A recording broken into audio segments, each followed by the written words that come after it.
Hello and welcome to magnet brains Hindi. मेरा नाम है अनिल पाटीदार। दोस्तों, आज के सेशन में हम लोग क्या पढ़ने वाले हैं, पहले तो मैं आपको बता दूं कि मैग्नेट ब्रेन्स एक ऐसा प्लेटफॉर्म है जो आपको सभी प्रकार के वीडियो बिल्कुल निशुल्क उपलब्ध कराता है। आप चाहे तो हमारी वेबसाइट या हमारे यूट्यूब चैनल पर जाकर के इन वीडियो का मुफ्त में आनंद ले सकते हैं। दोस्तों, आज के इस लेक्चर में हम लोग क्या सीखने वाले हैं। आज हम लोग शुरू करने वाले हैं कक्षा 8वीं के सामाजिक विज्ञान के अंतर्गत इतिहास हमारा विषय है, जिसका चैप्टर नंबर 4 आज हम लोग शुरू करेंगे। और चैप्टर नंबर 4 बड़ा इंटरेस्टिंग है। इसका नाम क्या है? इसका नाम है आदिवासी, द्विकु और एक स्वर्ण युग की कल्पना। आदिवासी तो आप समझते ही हैं, जो लोग जंगलों में निवास करते आए हैं और आज भी करते रहे हैं, वो सब आदिवासी लोग कहलाते हैं। और द्विकु का मतलब होता है बाहरी लोगों से, जो आदिवासी के बाहर के जो होते हैं वो सब द्विकु होते हैं, जो उनके ऊपर शासन करने के लिए आए हैं। जैसे यहाँ पर जो द्विकु शब्द बोला गया, ये अंग्रेजी सत्ता के बारे में बोला गया है और एक स्वर्ण युग की कल्पना की बात करते हैं। तो आज हम लोग बढ़ेंगे इसका परिचय कि एक्चुअल में इस चैप्टर में हमको पढ़ना किस बारे में। ये पूरा का पूरा चैप्टर एक व्यक्तित्व के बारे में है, जिसे आदिवासी लोगों का भगवान भी कहा जाता है और उनका नाम है बिरसा मुंडा। अक्सर कई सारे लोगों ने इनका नाम भी सुना होगा।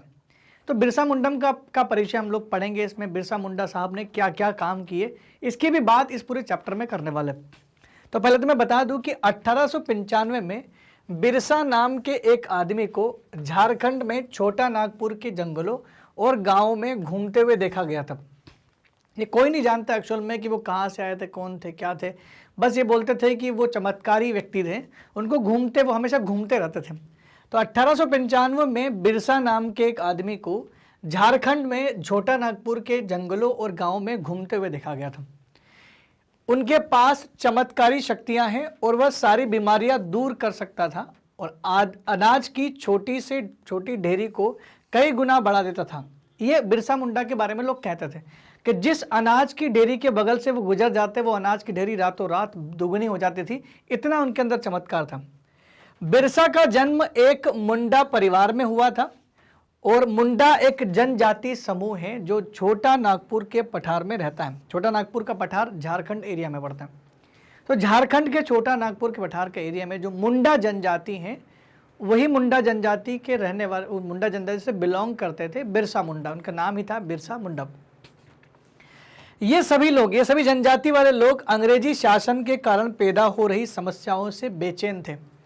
शायद बिरसा मुंडा का जन्म इन्हीं अंग्रेजों को यहाँ से हटाने और इन समस्याओं से निजात पाने के लिए ही हुआ था।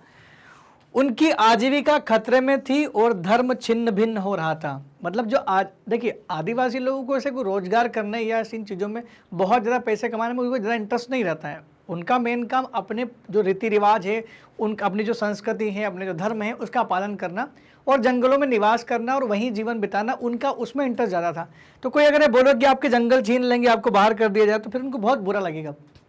तो इस अध्याय में हम लोग एक्चुअली पढ़ने क्या वाले हैं, इस अध्याय में हम लोग कुछ प्रश्नों के उत्तर खोजने वाले हैं। तो जैसे बिरसा मुंडा किन समस्याओं को हल करना चाहता था, ये प्रश्नों का उत्तर आपको इस पूरे चैप्टर में मिलने वाला है। इस अध्याय में हम लोग यही पढ़ेंगे। जिन्हें द्विकु कहा जा रहा था, वो बाहरी लोग एक्चुअल में थे कौन? यानी जिन्हें द्विकु के नाम से बोला जा रहा था, वो बाहरी लोग थे कौन? उन्होंने इलाके के लोगों को गुलाम आखिर कैसे बना लिया? भाई, ये आदिवासी लोग और इलाके में जितने भी लोग थे, आखिर ये द्विकु जो बाहरी लोग इंडिया में आए या आदिवासी क्षेत्रों में घुसे थे, इन्होंने कैसे लोगों को गुलाम बना लिया? अंग्रेजों के राज में आदिवासियों के साथ क्या गलत व्यवहार हो रहा था, इसके बारे में भी इस चैप्टर में अच्छे से पढ़ने वाले हैं।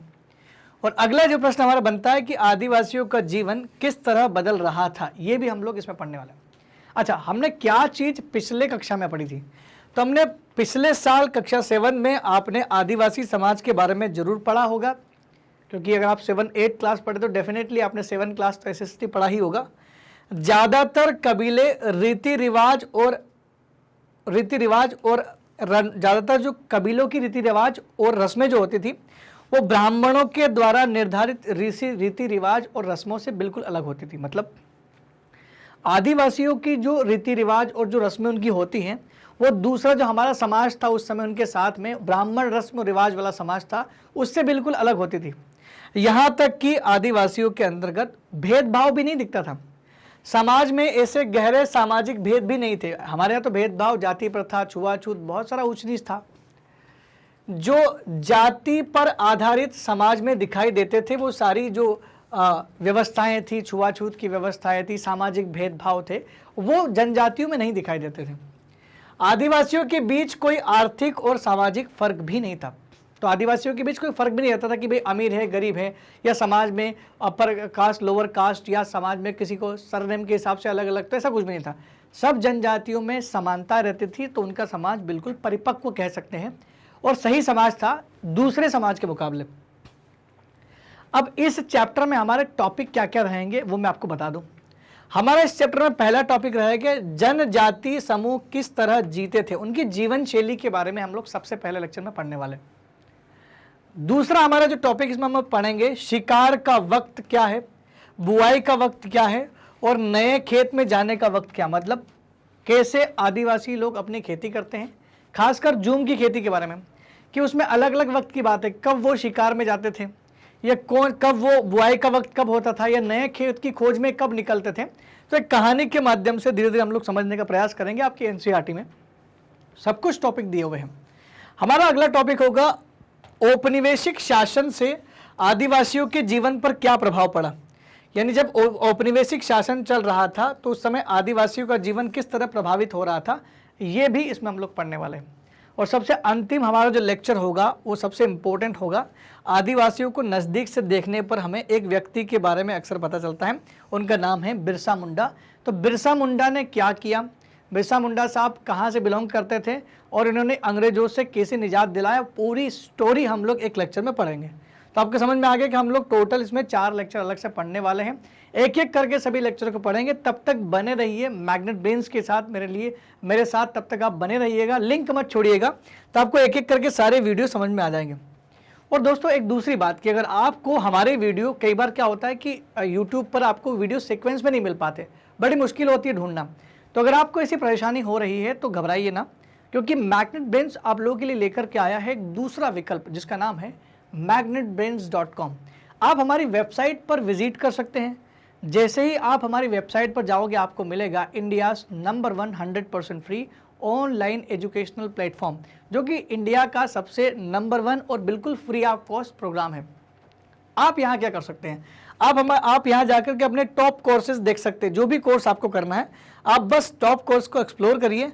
अब सीबीएसई हिंदी मीडियम आपको दिख रहा होगा, बस सीबीएसई हिंदी मीडियम, आपको हिंदी मीडियम में पढ़ना है तो सीबीएसई हिंदी मीडियम को क्लिक करें। सीबीएसई हिंदी मीडियम के बाद आप अपनी कक्षाओं को तय कर ले कि कौन सी कक्षा आपको पढ़नी। जैसे हम लोग 8वीं क्लास पढ़ रहे हैं तो मैं 8वीं को क्लिक कर देता हूँ। जैसे ही आप 8वीं क्लास के अंदर घुसोगे, जैसे ही आप 8वीं क्लास के अंदर जाएंगे, आपको मिलेंगे 8वीं कक्षा के सभी टीचरों के डिस्क्रिप्शन, जो शिक्षक आपको पढ़ाने वाला है। अब आपको कुछ नहीं करना है, आपको सामाजिक विज्ञान, जैसे मान लो सामाजिक विज्ञान पढ़ना है तो उसके हर एक टीचर के नाम के नीचे वॉच नाउ का बटन होगा, बस आपको वॉच नाउ पर क्लिक करना है। जैसे ही आप वॉच नाउ पर क्लिक करेंगे, आपको जो आपने सामाजिक विज्ञान के ऊपर क्लिक किया, आप सामाजिक विज्ञान का जो आपका विषय है वो विषय के सारे डिस्क्रिप्शन यहाँ पर आ जाएंगे। अब आप देख सकते हैं यहाँ पर सारे पाठों के डिस्क्रिप्शन, पार्ट 1, पार्ट 2, पार्ट 3 सब कुछ लिखा हुआ है। बस आपको किसी भी पार्ट पे क्लिक करना है। जैसे ही आप क्लिक करोगे आपका वीडियो हो जाएगा शुरू। अब आप अपना वीडियो देख सकते हो और बहुत ही आसानी से नोट्स भी बना सकते हैं। तो दोस्तों है ना एक कमाल का विकल्प जिससे आपको परेशानी से निजात मिल जाएगा। दोस्तों मैग्नेट ब्रेन्स आप लोगों के लिए लेकर के आया है 100% मुक्त शिक्षा, जो क्लास 6 से क्लास 12वीं तक के सभी विद्यार्थियों को दी जाती है। दोस्तों अगर आपको हमारे वीडियो अच्छे लग रहे हैं तो कृपया कमेंट सेक्शन में लिख करके जरूर बताएं, और साथ ही साथ हमारे वीडियो और हमारे चैनल को लाइक, शेयर और सब्सक्राइब जरूर करें ताकि ज़्यादा से ज़्यादा लोगों तक इसका लाभ मिल पाए। तब तक के लिए दोस्तों धन्यवाद, थैंक यू वेरी मच।